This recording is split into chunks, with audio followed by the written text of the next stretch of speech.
Chris Olave's first impression of the new Saints offense at the 2024 New Orleans Saints OTAs. Tweaked your shoulder a little bit. Had the red jersey on. Just kind of what's the status with that? Oh yeah, I'm good, man. I'm just doing treatment every day, trying to get better. I heard it in the weight room a little bit, but it's just been in the training room trying to get right. Yeah, get used to that, Chris. Tweaking the shoulder in the weight room. Olave's a young man. I am not. I can tell you this, probably every couple of days, I get a twinge lifting. It just happens. It never gets easier. Okay, it's never wrong to be strong. So I respect Chris Olave chasing PRs, putting PRs ahead of his own body, basically, ahead of his livelihood, ahead of his career. He said, yep, I have the whole season ahead of me. I have this new offense to learn. I have all that. Yeah, what if I PR in overhead press? You know, should I learn the offense or should I do behind the back deadlift? And he's doing behind the back deadlift. So I love to see that.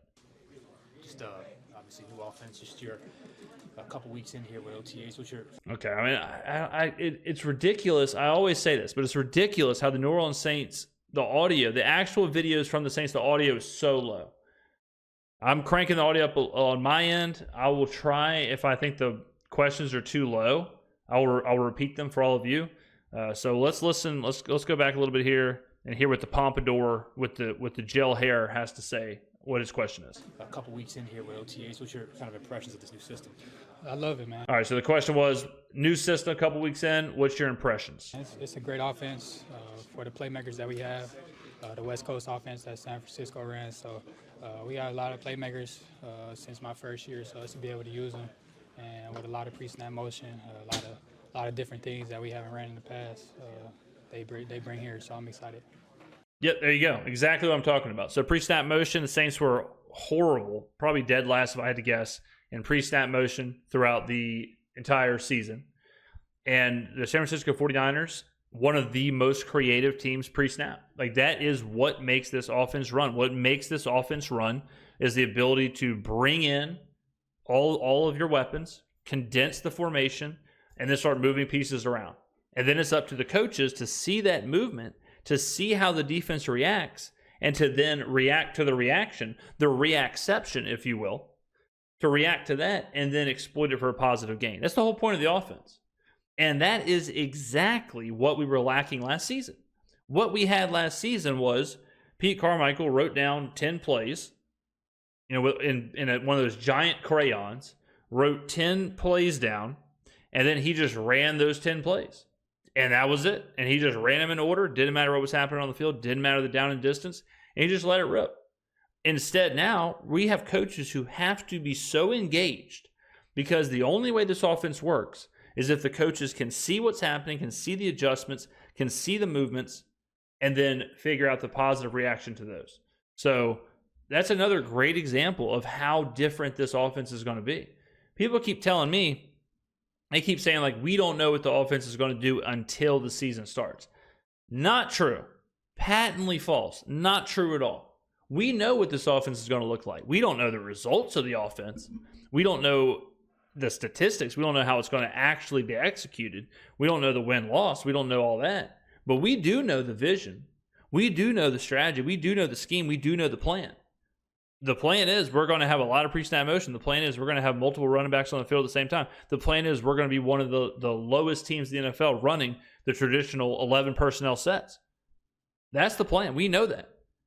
And so now it's what is it going to look like as far as the execution is the next question. What do you think some of that will be able to bring out of your game as you keep trying to, level up and everything? Just being more explosive, probably more yards per catch with the space that he's putting us into. The more yards after catch, more explosive plays for not just only me but Sheed and AK and Taysom. So I'm excited to be able to be in the system. Yeah, I mean that's kind of another trademark of this offense, and the trademark of offenses like this, like in Miami and in Los Angeles, is that it's not just a wide receiver on defensive back, get open, we'll throw you the ball. It's the offense gets you open. The whole point of the offense is to figure out the matchups to get the player open. So if the player is getting the ball, whether it's a receiver or a running back or a tight end, they're getting the ball because they are open. So if you see Miami, if you see San Francisco, if you see the Rams those are teams that all excel in yards after the catch. They excel in yards after the catch because when they get the ball, they are in space. They're rocking and rolling. They're moving around. And that, like Chris Olave said, that alone is so beneficial for these guys, so beneficial for playmakers, because when you get playmakers in space, a lot can happen. It's one thing if they're making contested catch after contested catch after contested catch, but catching it in space, being able to use their athleticism and their playmaking ability, that alone could boost Chris Olave to that superstar status. I assume you think you guys can be a lot more explosive than you have been in the last couple of years? Oh, yeah, of course. It brings a lot of different things, you know what I'm saying, the playbook, but just accountability, I feel like that's going to lead us to success. They said the language is a little shorter. Have you found that the language that you guys use, is it about the same, or is it a little? It's kind of the same. All right, so the question was, the language is shorter, so the play calls are shorter in this offense. So I've laid this out before, so I'll lay it out generally. And like Sean Payton's offense, the play calls are very long. Play calls are long because you are telling every single individual player exactly what they're doing during the play. The play calls from this offense are shorter because you're expecting the players to know what they're supposed to do. So instead of just waiting to hear for their call sign, instead of just doing that and then only knowing their part, they now have to know the entire play. So they have to know every facet of every play. That's why it's shorter. The benefits of that is obviously you can get in and out of the offense quicker. The negative of that is that it forces the players it puts the responsibility on them to know so much more about every play. Right? So a lot's been made of that so far coming into the season. And really, it's long plays, but it's more understanding for sure. I feel like you could get to that more understanding plays, and I feel like that's the difference. Yeah, I mean, exactly what he said. Like, you have to understand the whole play. You can't just wait for X slant to know you're running a slant route. You have to know, like, okay, Y zebra, I'm doing this on that play, and then it's out of this set and whatever else. So it definitely is a lot more of understanding the actual plays. Painter was saying the other day, just kind of like coming into this offense after like 20 years of Breeze, and just kind of how it was just kind of built on top of each other and on top of each other is like kind of a lot to kind of take in. Do you find that like kind of tearing it down to something new, starting at like zero with everybody, it's just a little bit easier to kind of get everybody on the same page? Yeah, I feel like it's way easier. Like you said, it was kind of more of a Drew Brees style, the last playbook. So all credit to them, though. They built that around him, around his players. But like I said, it's more. This playbook is more for matchups, and I feel like it's going to be better for us. How do you think it's? So I haven't thought about that. That's actually a good point. So that's Nick Underhill asking that question. So when you think about Breeze's offense, and you think about Peyton's offense, it was the same guy, Sean Payton, and the same quarterback, Drew Brees, for the better part of 15 years. So when they say it's been built over itself on top of each other for 20 years, that means that they had the playbook originally, and then they just kept evolving it, but you're evolving inside of that same playbook. So to come in year 18 or year 14 or whatever, you've got to learn 13 years of the offense, and then you have to learn the new part of the offense. So it's just so much more to learn. I never really thought how confusing that can be. Whereas now, everyone's learning the exact same thing. Everyone's learning chapter 1, page 1. Everyone's starting at the same part of the book. It'd be like like reading Harry Potter or something. I mean, Harry Potter's not as long as 20 years or whatever, but if you want to read Harry Potter, like if a new Harry Potter book came out, now we're doing a metaphor here. We're doing a Skrmetta. If a new Harry Potter came out, if the 8th book came out, you would have to read 7 books to be caught up with everybody else, to then read the 8th book, right? But if you start a brand new series comes out, every single person is just reading that first book. So that is something that a lot of these players are going to benefit from, especially I think the second-year players who were there last year, who had to try and learn all of that and cram all that knowledge in. Those players now can just say, okay, we got a free year to get used to our surroundings, a free year to get used to our, our building and our parking spot and our teammates and our coaches and our lunchroom and all of that. And now we can focus on all at the same time, learn a brand new playbook. So huge benefit there. Is going to really take advantage of your skill sets.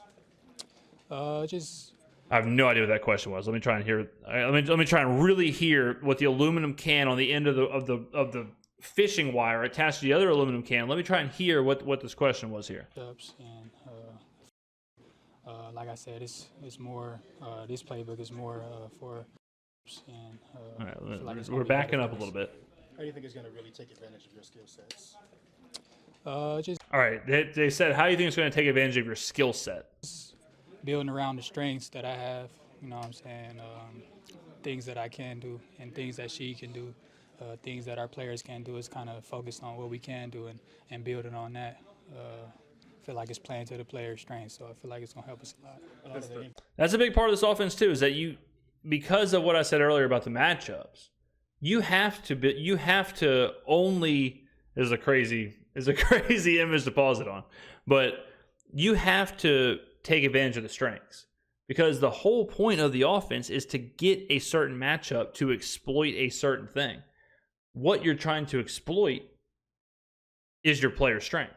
So understand, and Kubiak has said that. Kubiak has gone as far as to say, like, we got to see what we have first before we build this offense. So I'm expecting right now, that's what they're trying to do. They're trying to figure out the strengths to then figure out, okay, this is what we have. This is our strengths. This is the best parts of our offense.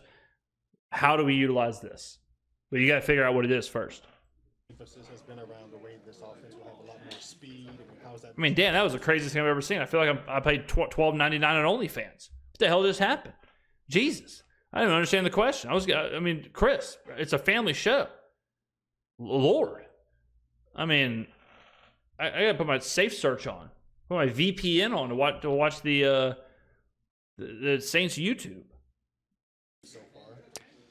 I mean, like I said, it's building around the player's strengths. So, of course, we got speed with me and she and AT at receiver. So, just building around that.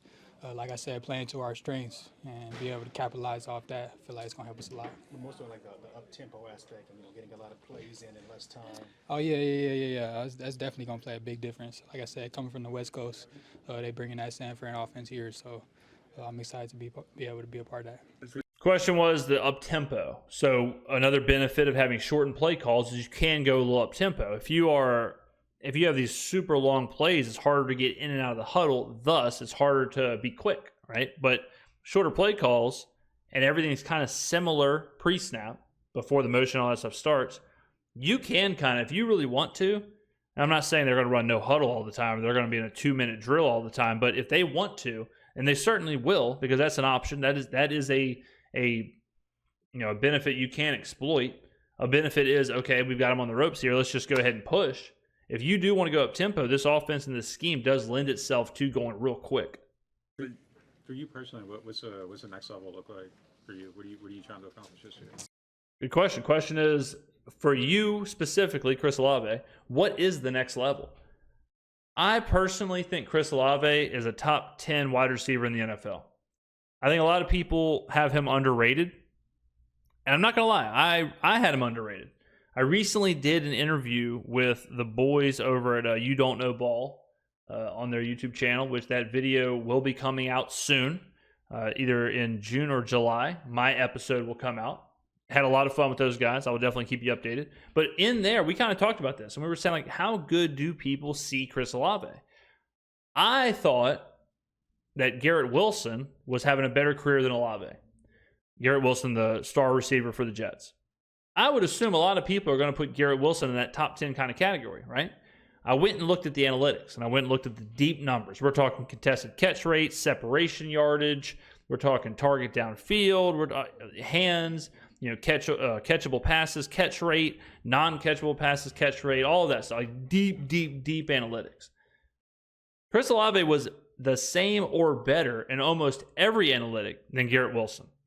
So when I saw that, I was like, well, if neither one of these guys have really had great quarterbacks thrown to them the last couple of years. So if you put all that into perspective, to me, Olave is very underrated. So I would say right now I have him top 10. If he takes that next step, I think he'd probably be in that Now, I don't know if his ceiling is necessarily Jamar Chase, Justin Jefferson, like Devontae Adams, like those ceilings. But I think he can be in that like top 6 conversation. He can be in that top 8 conversation for that next step. And I mean, ain't nothing wrong with that. Just staying consistent, man. I had a couple ups and downs last year. Just building off that. You're always gonna work on the physical part, but being able to bounce back after a bad game, the mental aspect. Just learning that last year and being able to build on that this year is a huge part. Very humble answer, very very legitimate answer, because I think part of last year with Olave was a lot of the times he would get kind of I don't want to say lackadaisical, but sometimes on routes it wouldn't be as sharp randomly, or he may take a play off here and there. Sometimes he would have bad drops. So him mentioning that, him understanding like he does have to be more consistent, and true number one wide receivers, they are as consistent gets. Like Tyreek Hill, you know what you're going to get from Tyreek Hill. You know what the route's going to look like. If he's not going to drop the ball, that's what truly makes you a top tier, S tier type wide receiver, 100%. So him going straight to that, that's why I love these interviews, because him going straight to that tells you how much that's worn on him. It tells you how much he's thought about that. It tells you how much he's thought about the criticism of him being an inconsistent player, whether it's physically or mentally. And now we're in June 6th, and he's already talking about, fixing that and remedying that. And that's impressive. For a young player, he could have easily said, I want to be a Pro Bowler. I want to be an Offensive Player of the Year. I want to be 1,500 yards receiving. I want to be the best player on the team. I want to be the best receiver. I want, all that stuff. He could have said that. But instead, he turned it around and said, I got to be better. I got to be better for me. So, very impressive answer. With Mike gone, do you take it upon yourself to kind of be that voice in the room, or to take a step forward even further? So the question there, again, I know it's low. Question was, with Mike Thomas gone, is it up to Olave to kind of step forward and be the leader in the wide receiver room? I would say yes. Michael Thomas in the room, Michael Thomas is the leader of that wide receiver room, for better or for worse, 100%. With him gone, Olave is the guy that has to step up, and that's difficult too. It's difficult too for a young guy to say, okay, well, not only am I trying to be better, not only am I trying to run better routes and be a better wide receiver on my own, now I have to kind of take this entire unit. And you look at the rest of the unit, they are young. Like A.T. Perry, Rashid Shaheed, Bub Means. Like, these are rookie, second-year young guys who are looking for leadership. And Chris Olave is the most tenured receiver, and he's also the best receiver in the wide receiver room. So, yeah, he does have to kind of step forward and be the leader. It's not really. Everybody kind of grown in the NFL, so it's just on you to be able to have that standard. Like I said, I just try to do that, lead by example. I'm not really outspoken, but just lead by example, working hard, trying to dominate every rep, and hopefully they follow after that. And that yards after the catch, do you feel like that's a strength of yours that maybe wasn't utilized? I don't know if utilize is the right word, but you could show more in that category. Yeah, it's an offense that is built around that.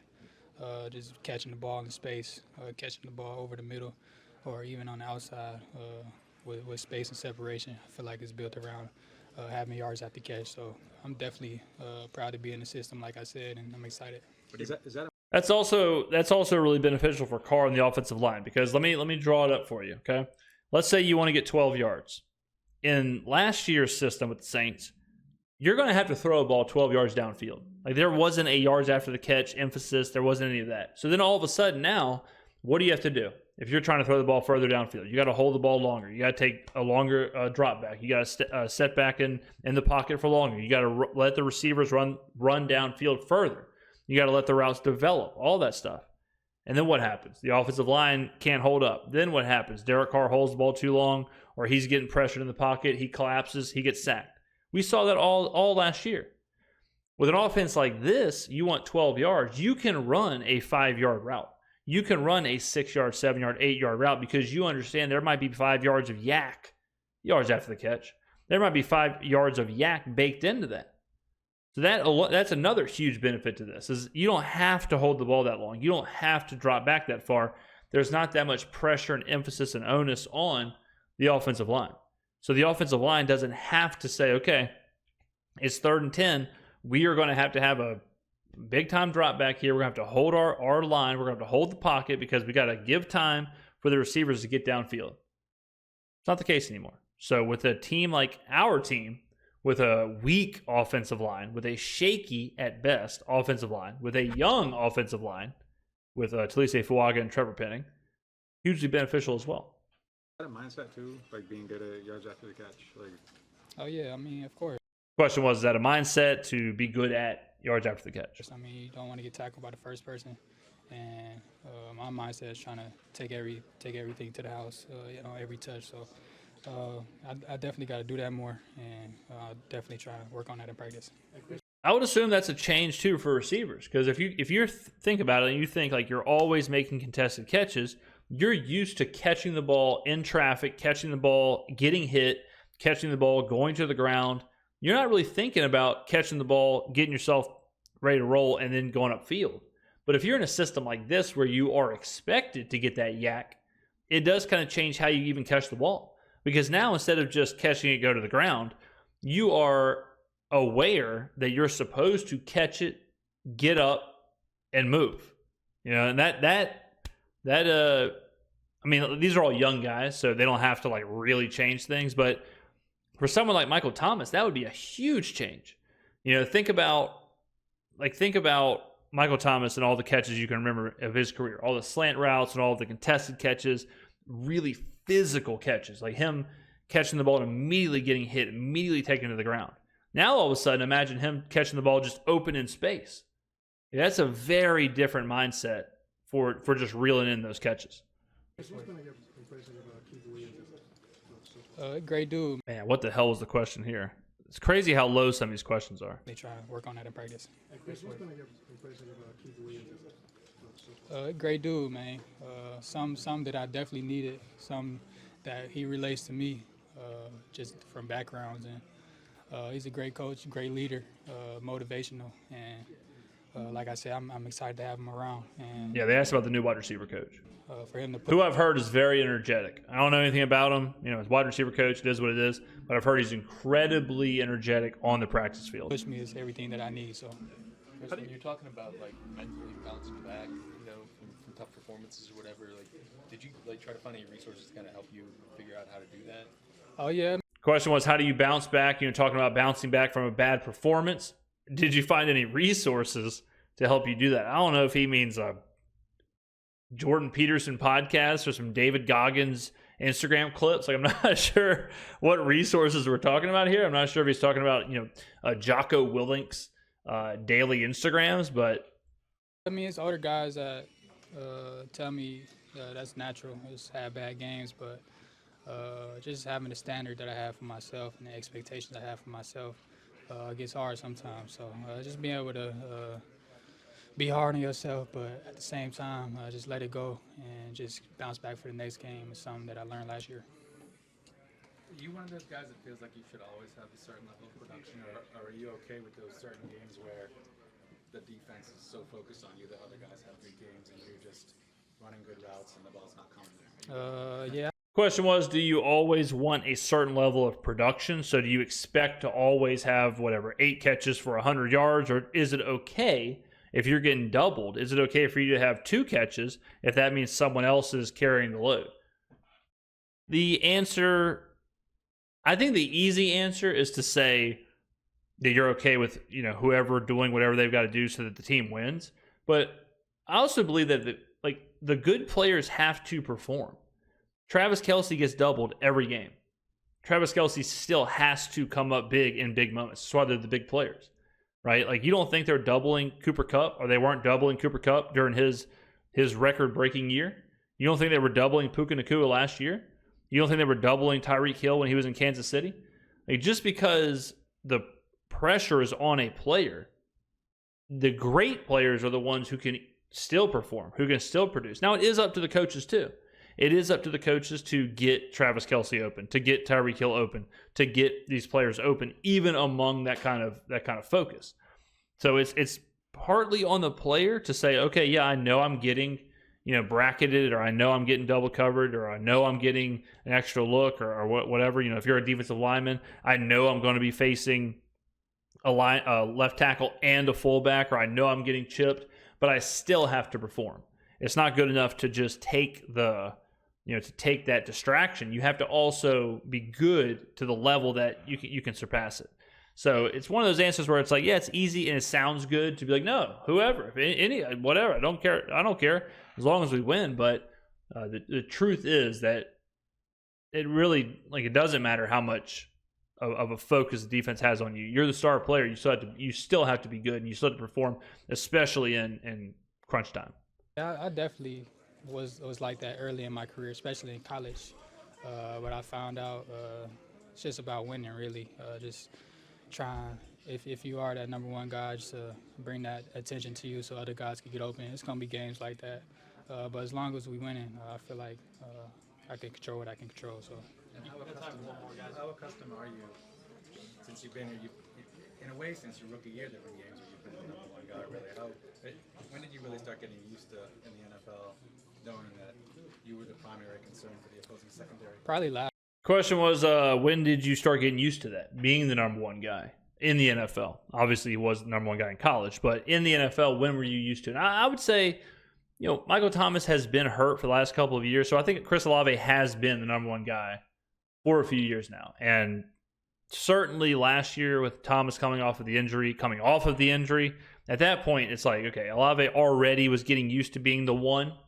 And then last year, he's already close enough to that mantle that's when you just break through and you are the number one guy, especially with a new quarterback coming in and kind of a fresh start with relationships and all that. Last year, really, my rookie year, I wasn't really receiver one.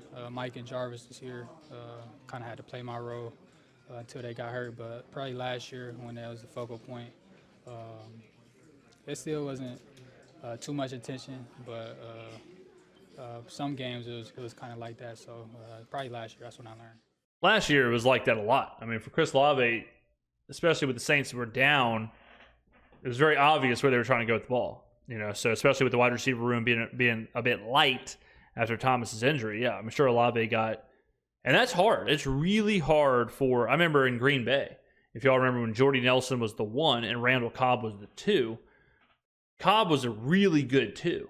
But whenever Nelson was hurt and Cobb had to be the 1, he wasn't used to that, and his production suffered. It is really hard to go from you're on the second line of the secondary, whether it's the second worst or whatever, second best defensive back, to all of a sudden you're getting the number one guy, and you probably are getting bracketed, and you probably are getting double coverage if there is double coverage.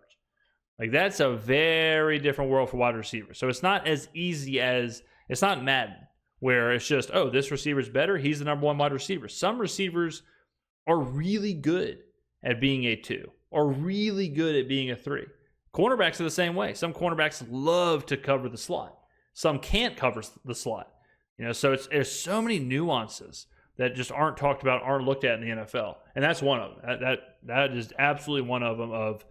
Taysom Hill kind of talked about something similar, where they were asking him the nuances of receiving a snap in the backfield or receiving a direct snap and then running. And he was talking about how it's unusual for him to receive a handoff versus just take the direct snap and go, and where his eyes are and all of that. But people think, oh, Taysom Hill's good at running the ball, put him at running back. But they don't ever factor in the nuances of how many times has he actually done that? How many times has he actually received a handoff? How many times has he actually stood there? What the different view of the field? All of that. How do you see the hole? So for receivers, same exact way. So being the true number one definitely takes getting used to. So, but Olave is one of those guys too, where he kind of gets those free years. He kind of gets those free years of experience, and now he can just go.